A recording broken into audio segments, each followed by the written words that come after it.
എന്നെ ഇറാൻ്റെ പരമോന്നത നേതാവാക്കണമെന്ന് വരെ ഈ പഹയൻ പറഞ്ഞു കളഞ്ഞു.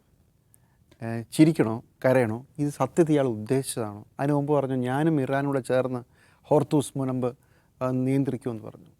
അബ്സല്യൂട്ട്ലി ഇത് ഇയാൾ അമേരിക്കൻ പ്രസിഡൻ്റ് അല്ലെങ്കിൽ ഇയാൾ അവിടുത്തെ ഏതെങ്കിലും ഒരു മെൻ്റൽ അസൈലത്തിൽ കയറേണ്ട ഒരാളാണ്, ഭ്രാന്തനാണ്.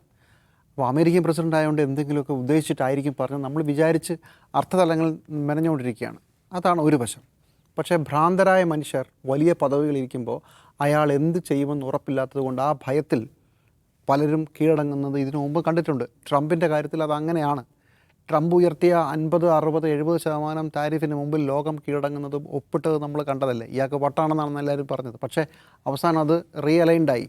അതിൻ്റെ ഒരു വലിയ പ്രത്യാഘാതം അമേരിക്ക പിന്നീട് അനുഭവിക്കാൻ സാധ്യതയുണ്ട്. ലോകരാജ്യങ്ങൾക്ക് കാര്യം മനസ്സിലായി, അവർ വേറെ രീതിയിൽ കാര്യങ്ങൾ നീക്കി തുടങ്ങി. അതൊക്കെ ശരി. പക്ഷേ ഇമ്മീഡിയറ്റ് ഗോളിൽ അത് നടന്നു എന്നുള്ളതാണ് പ്രധാനപ്പെട്ട കാര്യം.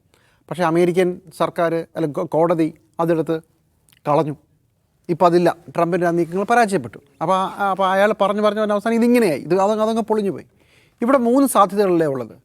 ട്രംപ് ഇതൊരു ഭീകരരാഷ്ട്രമെന്ന് പറഞ്ഞു, അതിനുശേഷം I am discussing with state of Iran എന്ന് പറഞ്ഞു. കഴിഞ്ഞ ദിവസം പറഞ്ഞു മാച്ച് സ്റ്റേറ്റ് എന്നാണ് അതിനെ മൂന്നാമത് വിശേഷിപ്പിച്ചത്. ഇന്ന് വീണ്ടും പറയുന്നു ഞാൻ വളരെ വലിയ പുരോഗതി നേടിക്കഴിഞ്ഞു, അതുകൊണ്ട് ഒരു 10 ദിവസം കൂടെ എക്സ്ട്രാ അനുവദിക്കും. തീരേണ്ടതായിരുന്നു 5 ദിവസത്തെ സമയപരിധി. ഇതിനിടയ്ക്ക് തലേദിവസം പറഞ്ഞത് കേട്ടോ, 10 എണ്ണക്കപ്പലുകൾ ഹോർമൂസ് സ്ട്രൈറ്റ് വഴി പാകിസ്ഥാൻ്റെ പതാകയുമായി ഞങ്ങളുടെ എണ്ണ കടന്നുപോയി. 8 എണ്ണം അവർ കടത്തിവിട്ടു. പിന്നെ അവർ പറഞ്ഞ ചില കാര്യങ്ങൾ അവർക്ക് സങ്കടം തോന്നി, അതുകൊണ്ട് അതിന് പരിഹാരമായി ഒരു 2 കപ്പലൂടെ പോട്ടെ എന്ന് പറഞ്ഞു എന്നതാണ്. സത്യത്തിൽ അങ്ങനെ കടത്തിവിട്ടിട്ടുണ്ടെങ്കിൽ ഇങ്ങനെ പറയുമോ?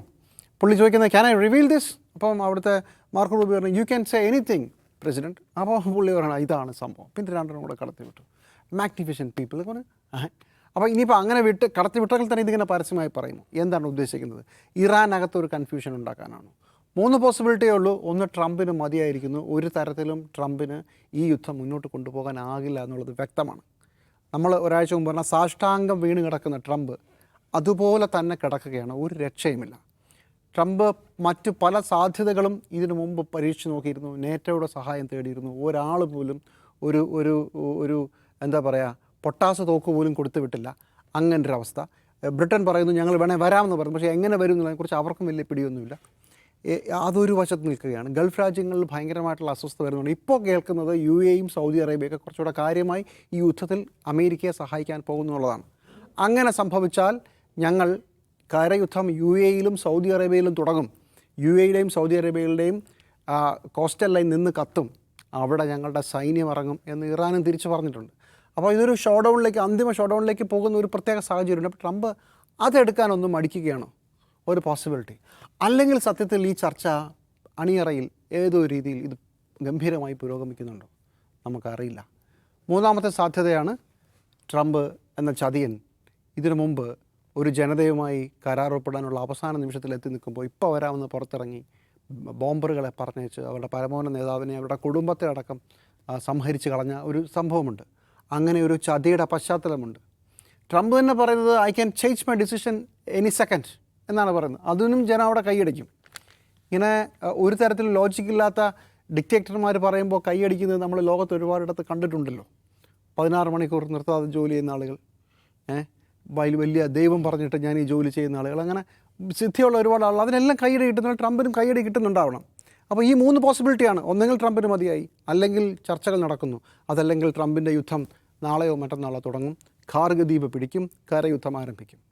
ഇതിലേത് സാധ്യതയുമാകാം. പക്ഷേ ഒരു കാര്യം വളരെ വ്യക്തമാണ്, ഇന്നലെ രാത്രിയും ആക്രമണം ഉണ്ടായി അങ്ങോട്ടും ഇങ്ങോട്ടും.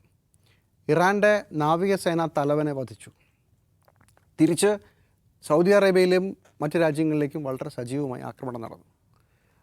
ഇസ്രായേലിൻ്റെ സൈനിക വ്യൂഹത്തിൻ്റെ തലവൻ, ചീഫ് ഓഫ് സ്റ്റാഫ്, വളരെ വലിയ മാൻ പവർ ഷോർട്ടേജ് നമുക്ക് ഉണ്ടാകാൻ പോവുകയാണ് എന്ന് ഇസ്രായേൽ പരസ്യമായി പറഞ്ഞു. അവരുടെ മുൻ പ്രൈം മിനിസ്റ്റർ പറഞ്ഞു ഇത് വലിയ അബദ്ധത്തിലേക്ക് പോവുകയാണ്, ഇത് പൊളിയുകയാണെന്ന് പറഞ്ഞു. അമേരിക്കയിൽ ഒരുപാട് ആളുകൾ ഇത് പൊളിയാൻ പോവുകയാണ്, പൊളിഞ്ഞു തുടങ്ങിയിരിക്കുന്നു എന്നും പരസ്യമായി പറഞ്ഞുകൊണ്ടേയിരിക്കുന്നു.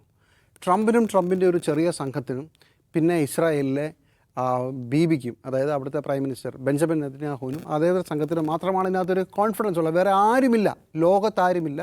ഒന്നെങ്കിൽ ഇത് പൊളിയുമെന്ന് പറയുന്നു, അല്ലെങ്കിൽ ഇതിൻ്റെ അനന്തരഫലങ്ങൾ ലോകം താങ്ങില്ല എന്നാണ് പറയുന്നത്. അപ്പോഴും ഒരു ഭ്രാന്തനായ മനുഷ്യൻ ഒരു രാജ്യത്തിൻ്റെ കസേരയ്ക്ക് മുകളിൽ കയറിയിരിക്കുന്നതുകൊണ്ട് ലോകം മുഴുവൻ സഹിക്കുന്ന ഒരവസ്ഥയാണ്. ഞാൻ പ്രതീക്ഷിക്കുന്നത് ട്രംപ് യുദ്ധം തുടങ്ങാനുള്ള എല്ലാ സാധ്യതയുമുണ്ട്. ഇറാൻ ജനത മുട്ടുമടക്കാൻ പോകുന്നില്ല. അവരുടെ തല അറുത്ത് കളഞ്ഞിട്ടും അവർ 3 ആഴ്ച യുദ്ധം ചെയ്തൊരു ജനതയാണ്. വളരെ വലിയ ആത്മാഭിമാനമുള്ള മനുഷ്യരാണ്. ഒരു കാലത്തും അവർ കീഴടങ്ങാൻ പോകുന്നില്ല. ഒന്നെങ്കിൽ ഞങ്ങൾ തകരട്ടെ, ബാക്കിയുള്ള രാജ്യങ്ങളെ കൂടെ ഞങ്ങൾ മുക്കും എന്ന് പറഞ്ഞ് നിൽക്കുന്നിടത്ത് ട്രംപിന് പേടിച്ചോടുകയല്ല, നിവൃത്തിയില്ല. അങ്ങനെ ഒരു ഡെസ്പറേറ്റ് സിറ്റുവേഷനിൽ, ഇറാനേക്കാൾ ഡെസ്പറേറ്റ് സിറ്റുവേഷനിൽ അമേരിക്ക നിൽക്കും പിന്തിരിഞ്ഞു പോയാൽ. അതുകൊണ്ട് ചിലപ്പോൾ ഒരു വലിയ കാലത്തേക്കുള്ള യുദ്ധത്തിലേക്ക് അമേരിക്ക നീങ്ങാൻ സാധ്യതയുണ്ട്. അത് ഏത് നിമിഷവും തുടങ്ങാം എന്നാണ് ഞാൻ പ്രതീക്ഷിക്കുന്നത്.